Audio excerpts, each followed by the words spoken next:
Você conhece a história do assassino do Machado? Não? Confira com a gente agora a história desse assassino que marcou muita trajetória de Nova Orleans na década de 19. Prazer, eu sou William Oliveira e você está nos crimes que mais marcaram o mundo. Em 19 de março de 1919, o som do jazz ecoava por todos os cantos de Nova Orleans como nunca havia se ouvido antes. Todas as danceterias e bares estavam lotados, e as bandas tocavam em dezenas de casas espalhadas por toda a cidade. Entretanto, apesar de ser conhecida como o berço daquele gênero musical, a cidade seguia o ritmo dos saxofones não por prazer, mas por medo. Tudo começou 3 dias antes, quando o jornal local publicou uma carta aberta escrita pelo famoso serial killer conhecido como o Homem do Machado de Nova Orleans.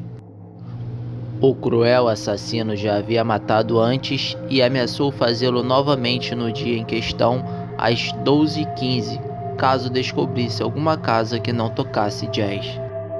Como o próprio nome já sugere, o machado era sua arma favorita para cometer seus atentados, embora ele nunca usou o mesmo instrumento. Muitas vezes o maníaco utilizava uma machadinha, uma navalha ou o que estivesse à disposição, como uma faca de açougueiro. Embora ele tenha atacado cerca de 12 de pessoas com esses instrumentos ao longo de 1 ano e meio, o serial killer nunca foi pego. Mas várias pessoas suspeitavam quem ele era e descreveram o agressor como um homem corpulento e que usava um chapéu virado para baixo. Essas vagas descrições obrigaram as autoridades a lançarem uma ampla rede de investigações de suspeitos. Inúmeras pessoas enfrentaram interrogatórios e até algumas das próprias vítimas se tornaram suspeitas de serem um homem do machado. Na noite de 22 de maio de 1918, o dono da mercearia italiana Joseph Maggio e sua esposa Caterine foram descobertos deitados na cama em uma poça de sangue. Os irmãos de Joseph, que moravam ao lado, foram os primeiros a encontrarem os corpos. O casal teve suas gargantas cortadas com uma lâmina de barbear enquanto dormiam. Suas cabeças foram então esmagadas com um machado. O pescoço da sua mulher estava tão cortado que quase se separou do resto do tronco. Após o assassinato, o machado foi deixado no banheiro e a navalha distribuída no jardim do vizinho. Nenhum item valioso foi tomado para eliminar o roubo como motivo. A única pista que deixara era uma mensagem enigmática escrita com giz na calçada a curta distância da cena do crime que dizia: "A senhora Maggio vai se sentar hoje à noite, assim como a senhora Tony." A polícia teorizou que esta mensagem se referia à senhora Tony Chambra, que era uma das várias donas de mercearias de descendência italiana que foram mortas após serem atacadas durante o período entre 1911 e 1912. Um mês após a morte dos Maggio, o Homem do Machado supostamente atacou novamente.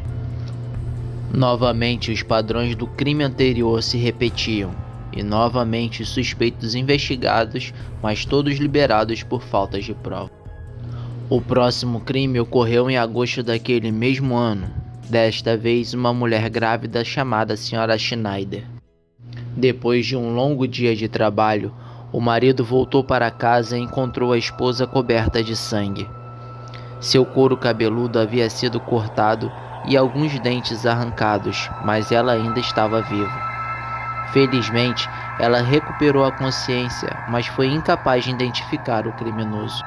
Apesar da brutalidade que exercia contra suas vítimas, o real responsável por esses crimes parecia estar longe de ser descoberto, e suas práticas foram se tornando mais recorrentes com o passar do tempo. O serial killer só parou a sua ira após ameaçar a cidade inteira com a fatídica carta que divulgou. Quando o relógio bateu 12h15 do dia 19 de março, a cidade de Nova Orleans estava viva e barulhenta. O clima parece ter agradado o criminoso, afinal, nenhum crime foi registrado naquela noite. E você, já conhecia essa história? Não? Deixe sua opinião aí nos comentários. E não esqueça de compartilhar nosso conteúdo para familiares e amigos. Até o próximo vídeo.